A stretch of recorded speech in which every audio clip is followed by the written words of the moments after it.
其实我觉得在大马当外卖员，当然是我这样的一个外卖员，我们俩配合吧，算是夫妻外卖小车。我觉得还是挺开心的，挺幸福的一件事情。是啊，是啊，因为没有对比啊，就没有伤害。我前阵子不是和 Wilson 看了那个电影叫《逆行人生》嘛，我觉得他拍的挺好，他比较真实的，我觉得反映了一部分人的生活现状。因为你们要裁的人是我，对吧？是。给我外卖！给我外卖！我说你不要脸，我走！你们他妈还是人吗？你们跑外卖！社长你好，我也想跑外卖。哪人？他是外人。你7、8点的，做不了，回去。你是觉得我年纪太大了吗？啊，多大了？57，那媳妇比我小1岁。我们这儿没有其他歧视啊，只有外卖歧视。房贷、生活费、康复中心，你扛得住吗？跑单很累的，像你这种城市精英出来就苦的。我找不到工作了，我设计人。我最好不是这样，你现在还是差一个东西。你要想多挣钱，就必须得跑得快，必须学会几秒钟判断出取餐送餐顺序。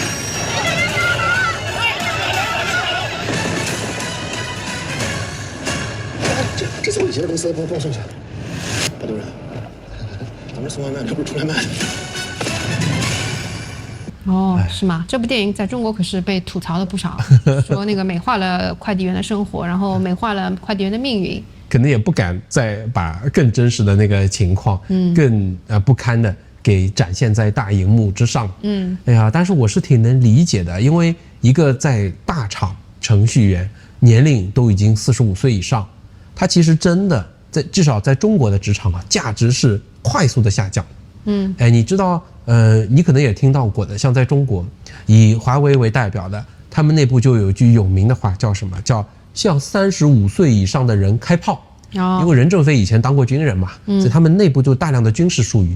开炮的意思就是说，如果你到了35岁还不能升为 first line manager 的话，那么你就要被快速的清洗掉。通过各种手段调走啊，或者把你放到一个池子，其他部门来要你，没人要的话，那对不起，就有人会来跟你解约，他就会迅速的淘汰你。这个风气就蔓延到各个科技公司，好像听你讲还不止科技公司，就是凡是35岁以上都相对是比较受到就业歧视的。有这种情况吧？对，有时候看国内的一些生活类博主的这种视频啊，当然现在主题都是一片哀嚎嘛，大部分都是被裁了，然后基本上你女性啊，特别是女性啊，你到了35岁这个年龄的话，你在市场上几乎就没有什么所谓的 opening 是针对你的了。对啊，好像真有这样的情况，所以我很理解。他就只能去做外卖员。哇，那他这个外卖员是为了能够一个月赚到15000的房贷还款啊。首先都是因为房子，所以他的房贷还款压力很大。他最终要经过几个月的努力，每天要跑到70单。你想想看，一天跑到70单什么概念？就是几分钟一单，因为你一天跑10个小时，那你就平均不到10分钟就从取货一路送到别人那儿。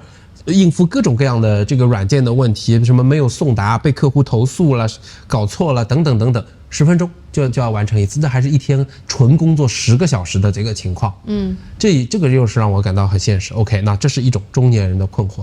还有一个案例是最近有一个事情是说，杭州也是在一个地区啊，他们呢送外卖的快递员分等级的，根据你的等级越高，你拿到单子会越好，那你的总之你一个月下来的业绩也会越好。最好的这个人被称为叫单王。这人是55岁，但他是单王，他坐在这个助动车上面靠着休息，别人以为他在那边休息一下，结果就过去了，就离开这个人世。他生活压力也是非常大。那我们也分享过很多其他的，我甚至看一些街拍，就是他会采访一些外卖员。前阵子上海不是40几度特别热嘛，有一个街拍的博主，他就是去问那个好真实哦，他问那几个人说，师傅你一天送几单啊？一个月赚多少钱啊？然后说累不累啊？其中有一个人的回答，一天能跑多少单？不到50单。那你每天跑多少小时啊10个小时左右。一个月能挣多少钱1万挣点。您是比较拼了命的跑这种形式吗？只要干不死就往死里干嘛。是这样的。哇，我看了一下就震惊了，我是觉得他们真的是拿命在拼，才能够维持他所需要的活下去的这些收入。我觉得是很惨的。其实你刚刚讲到中国的外卖员，刚刚听你说了这些，我其实感到非常可悲啊。可悲的地方是在于说，我觉得这些外卖员啊，其实家里面有这么重的负担了，要房贷也好，或者说是，怎么说啊，也原来是大厂的高薪的，然后可能家里面长期靠着他的这种收入，已经有了一种非常高档的生活方式，比如说让孩子去上国际学校啊，让太太去做全职太太。他已经是享受了这样的生活方式之后，突然之间就一夜返贫，然后成为了没有收入、没有办法去还贷、没有办法去应付这个日常的这种生活方式的这样一群人。我其实觉得他们是怎么说呢？他们一方面是相信他们是相信国家经济会越来越好，然后还有是响应国家的号召去买房，然后去刺激消费，然后就他每一步都是走对了，就是说是国家希望他去走的那个模式，我们的主流的媒体宣传的这种方式，但是最后。就是我也不知道是哪里出了问题，他们变成了这样一群找不到工作的人，然后只能去做这些体力活并且你在这个体力活的这个行业当中，你会发现说它的内卷深入到了骨髓里面。就好比讲说这个接单的软件，它因为探测到每一个单子，快递员他能够在几分钟之内去完成，就大大的缩减了给到他的这个送单时间，就是这样是去促进了这个内卷，然后促进了大家就是卖命。所以你看，这是带着一种悲壮的绝望心态去送外卖，就是把自己干死嘛。反正你不死的话，你这些钱你还不起，你家里孩子没办法去上学，你也是死路一条。就是这个真的是太恐怖了，我一想想就是头皮炸裂的发麻。对，它是像一个循环一样的，会把你往下坠，因为系统不停的优化，说，哎。这个人干得更好，我们就要以他为 benchmark，不停地优化大家。这电影里也有，你讲到这个，也有一个有趣的镜头，就那些人说，哎，凭什么我们为什么都要跟单王这样子？他说，都是他造成的，我们就不能像原先一样啊，就是不送那么多单就赚那么多钱吗？那个站长跟他们说，他说啊，你们不干就不要干啊，看看那边。对啊，那边是什么？就是站着缺人嘛，对啊。那边是站着几个刚毕业的大学生。对啊。他说，你看人家20多岁大学生。也在这边应聘，他说有的是人干。对啊，哎呀，所以这个确实他无解。所谓内卷，就是这种竞争并不能让整个 collectively 效益再提升了。对，大家士气体变差。然后我们国家为了让这些外卖企业能够顺利上市，然后在法律上没有这个瑕疵，还特地我认为是非常非常过分的去发展了一种法律关系，这种外卖员和公司之间都不是劳动关系，而是一种个体户跟一个公司之间的公对公的这个民事关系，不受劳动法保护。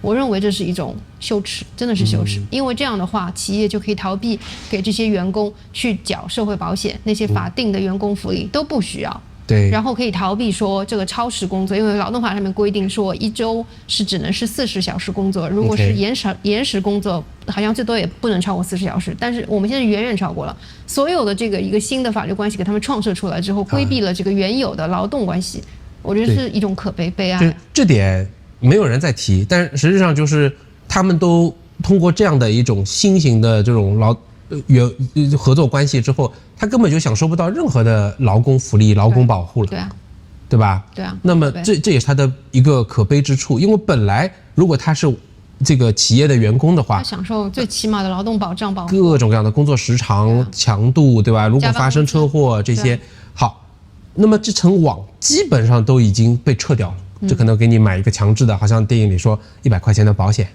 接下来你就往死了干呗。是啊，用这个电影的话说，意外保险哦，就是你死了，然后重伤了，你才有赔付哦。啊，那他们的命运就会变得很悲惨了，而且这还是什么法律专家设计出来是吧？按照你们法律界的人士来说，这是重大的那个合规问题，你没办法上市啊，那么怎么办？你要获得律师的这个 clean legal opinion， 那你就给他创设一个。所以据我了解是，所有的外卖行业都是鼓动这些外卖员自己去设立一个叫个体工商户，这就有一点类似于就是个人合伙这样形式，然后他就从一个个人变成了一个商事主体。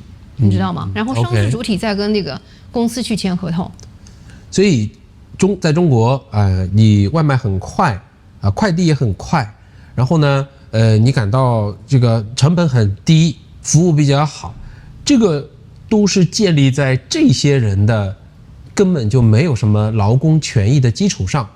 对啊，作为代价。是啊，我享受的是不合规的，然后这一群人的痛苦，然后而且。在这个过程当中，我们其实，消费者又改变了自己的消费习惯，所以你在中国你点外卖，你当然就觉得这应该我不应该出外卖，没有什么然后你快递费啊、外卖费啊，是那种配送费是零的，对，常常是这样。不出吗？其实是商家出啊，对，所以商家要给到外卖平台的佣金是非常高的。那么它这个高到什么程度？20%-30%的这样一个佣金抽掉之后，它提供给你的这个外卖的餐食，你说能跟它堂食卖原价的一样吗？会有缩水吗？然后是不是会就鼓动这个卖家要这个餐厅，它为了削减成本去使用一些更便宜的原料呢？这不是反向又促使了科技与狠活的蓬勃发展吗？对呀，因为它只有要么就是降低价格去压榨这些人，要么就只有降低质量以次充好嘛。对啊，只有这些办法了。是啊，但是如果一个行业，或者说整个商界都接受这种普遍的做法之后，那就有个更糟糕的结果，就是那些想好好做事，那些想让你付出一些成本给到你更好质量的人，他是没有生存环境。对啊，就是所谓的劣币驱逐良币嘛。对啊，而你的准入门槛就变得非常的高，然后你可能只有那些资本大鳄可以去在这个餐饮行业分一杯羹。像那种个人创业者，你要从0到5到我像我们这个模式在中国的话，必然是死翘翘的。终于讲到我们了。我们如果在大马再回到中国去这样做的话，做不起来吗？做不起来，绝对做不起来。为什么呢？你觉得？假设说我们也在饿了么或者是美团是吧？也开一个网店，对啊，然后卖的呢是一样的东西，价位中上，你觉得在哪几点会做不起来呢？首先价位我们就没有优势是吧？因为有的是比你便宜的。对啊，有一个是价位优势，第二个平台的那个佣金费用，当然跟这边可能是差不多25%左右，但是你要是不给所谓的上架费，就是把你排靠前，你新店是不会有人看的。而且中国的这个外卖平台它非常有特色，它会显示说成交量，还有这个叫什么来着？你的日销售量，OK， 周销售量 ，OK。你如果是新店，你成交量是0，没有人会点你的。然后第一个你是不会放在这个首页给人家刷到，第二个你在其他那种已经成交几千单的这个比起来，你觉得你是消费者，你会选我们吗？但我们在大马的 Grab 也是没有人点的呀。对啊，所以我们不就是创造了自己的一个外卖模式吗？William Delivery 吗？对，我觉得这个还是挺厉害的啊，那么可以讲一讲。但如果我在上海做 William Delivery， 你觉得能做得起来吗？我觉得你也做不起来。为什么呢？因为会有人下单吗？你觉得？我觉得会有人下单呀。会有人下单。假设说我们在上海也是一个 influencer，对吧？比方说我们在抖音吧。那可能现在1万多，可能在抖音能够做到个10万粉丝。我们开始推出产品，不会有人点吗？会有人点。对啊。你能送吗？我先请问，你要么用电动车送，全程送，这样送可以。然后我们这种送法的话，上海的这个交通情况这么复杂，红绿灯又这么多，你必然会超时，然后就会被人家差评，然后你就要赔付，你就完蛋了。好悲壮啊。是啊，是啊。我预约以后，然后我自己还是开车送不行吗？下午送，晚上送。我们在上海开了这么多年车，上海的路况你自己也是知道的。你觉得你1小时能够送几单？请问？我觉得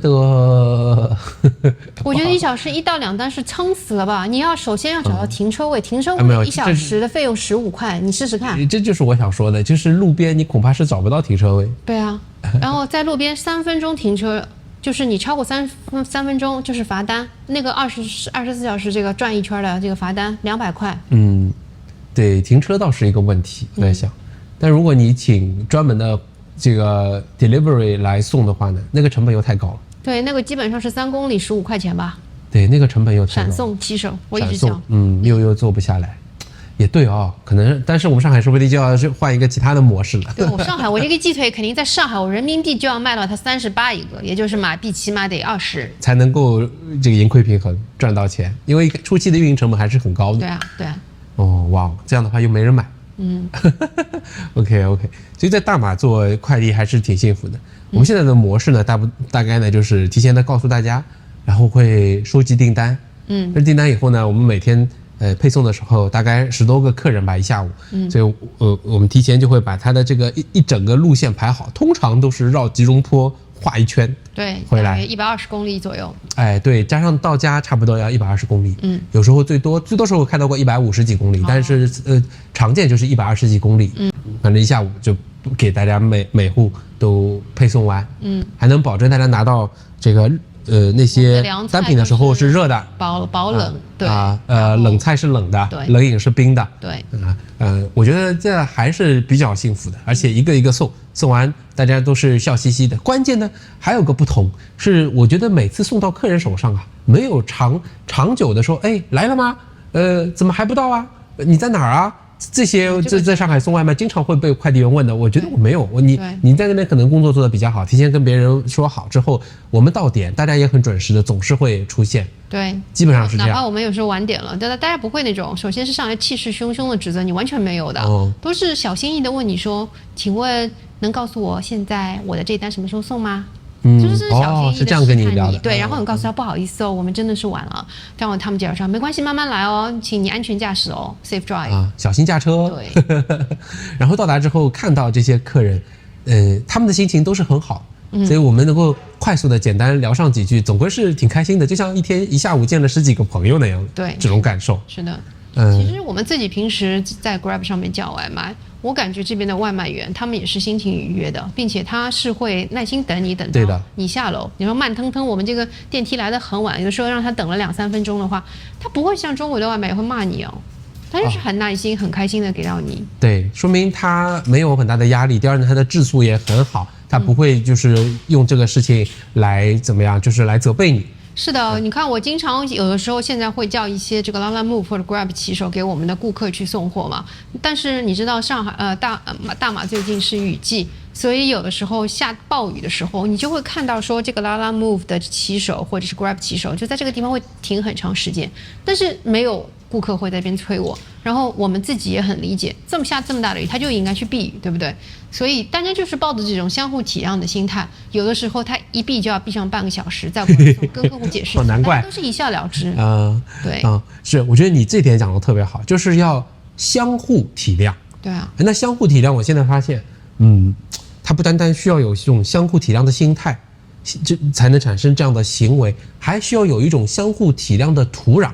对啊，假设说，它也是有个系统的，系统过了2分钟就说您的订单即将超时。然后再过1分钟说完蛋了，你将要接受罚款。那人都是被这些基本的利益驱动的嘛，他会怎样想？他肯定也是往外冲，他到了以后对你也不会有好声好气的，对吧？相互体谅，所以你这个讲的真的是挺好。然后我发现你做的也很好的，你跟他每次接电话，我就说谢谢你 ，Sir， 你跟他说we are on the first floor， please。怎么样？我觉得你做的也挺好的，慢慢的、很有礼貌的，告诉别人，那个人完成这一单的时候，心情应该也是很愉快的。他也会把这种愉悦放到他去这个递送的食物上。我觉得这种质量是隐性的，但是客户回头也是可以感受到。对，我觉得3号你说到这个土壤，我觉得这边的土壤确实不是很内卷。你看我们上那个外卖平台的话，我也是联系了纯马来西亚背景的 Grab， 然后还有这个中国背景的其他2家，那2家我就不说了。我觉得这个服务态度上就完全不一样。Grab 对我们就是不理不睬，就是你感觉他非常的怡然自得，他不是那么很 care 你。太大牌了，对，但是中国那2餐厅不一样，追着你哦，而且什么上传照片啊，什么都是追着你来的。就整个他们这种氛围啊，处理速度啊，就跟这里不一样。所以我就在想，是不是这边的这个 Grab 这么佛心的这种慢慢来的这种模式，也就滋养了这种外卖行业，大家都是慢条斯理的，不紧不慢的，是以把这一单弄好为前提，而不是说我要追求一个量。也有可能他把那些大的客户照顾好了，我们太小了所以你就是在慢慢来的这个 category 里边的。就是这也是我另外一种猜测哈。但是也挺好，就是如果你去一个土壤它允许你慢慢来，但是你付出时间的这样的一个你给他了一定的时间成长，给他一定的时间的复利呢，你还是能够把事情做好的，那也是很值得珍惜的，很需要去珍惜这种土壤。是的，确实是这样子的。